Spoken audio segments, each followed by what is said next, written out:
You know that knot you get in your stomach right before you have to speak a new language?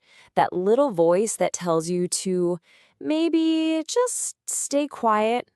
Well, we're going to talk about that today. And the good news is you can absolutely get past it. Let me just ask you this straight up.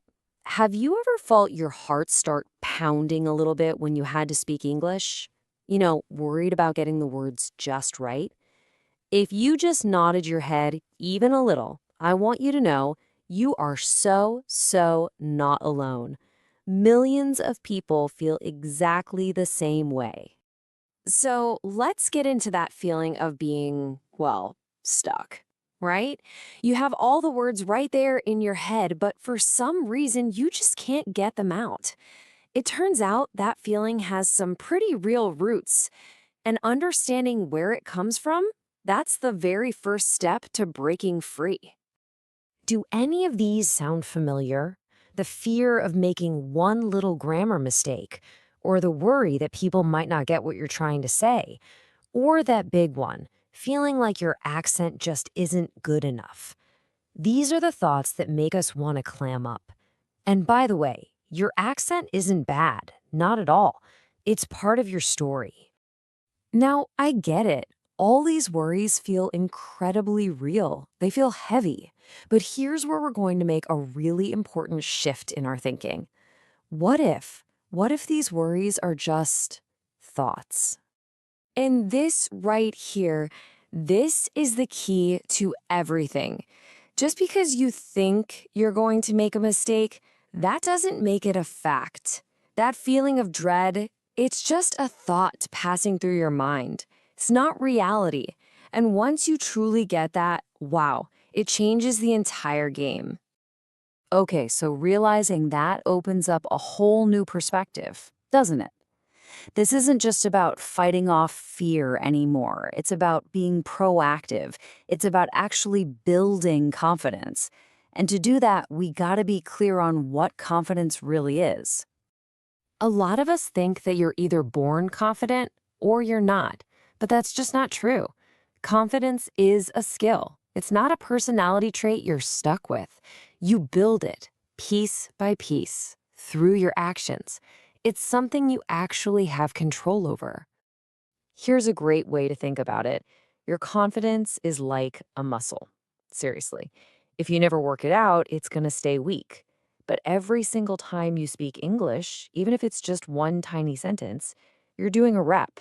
You're making that confidence muscle just a little bit stronger. So what does it feel like to work out that muscle? Well, it means stepping out of your comfort zone. Where everything feels safe and easy, but nothing really changes. You step into what we call the learning zone. And in there, yeah, you might feel a little unsure, maybe even a little scared. But that feeling, that's not a stop sign. It's proof that you're growing. It's where the magic happens. All right, so we've got the mindset right. Now for the really good part, the how. How do we actually build this confidence muscle day by day? Well, here is a simple 4-step action plan you can literally start using the second this is over. First up, start small. So small it feels easy, just 1 minute a day. Consistency is way more important than intensity. Second, you have to change how you see mistakes. They aren't failures. They're the receipts that prove you're trying. Third, and this one's a huge one, don't wait until you feel confident to speak. It's the other way around. You speak first, and the feeling of confidence comes after. And finally, you have to be kind to yourself. That voice inside your head needs to be your biggest cheerleader, not your biggest critic. Now, as you're building up all this great confidence, you also have to play a little defense, because there are these sneaky little traps out there, these confidence killers that can undo your hard work. But the good news is, once you can spot them, you can totally beat them. Here are the 3 main ones to watch out for. First, comparing your English journey to someone else's. That's a losing game every time because you have no idea what their journey has been like. Second, that nasty inner critic, the negative self-talk that just tears you down. And third, getting stuck in your comfort zone, only speaking in safe places where there's zero risk. So, how do you fight that negative voice? Here's a trick that is so simple but so powerful. Talk to yourself like you would talk to a good friend. You would never tell a friend, "Wow, you sound stupid." No way. You'd say, "Hey, it's okay to make mistakes. You're trying, and that's awesome." It's time you started giving yourself that same kindness. And to break out of that safe place trap, you don't have to go give a presentation tomorrow. I'm talking about tiny, daily challenges, like just say thank you in English when you get your coffee, or ask a super simple question in an online forum, or maybe send a quick voice message to a friend. Every little risk you take builds the courage for the next one.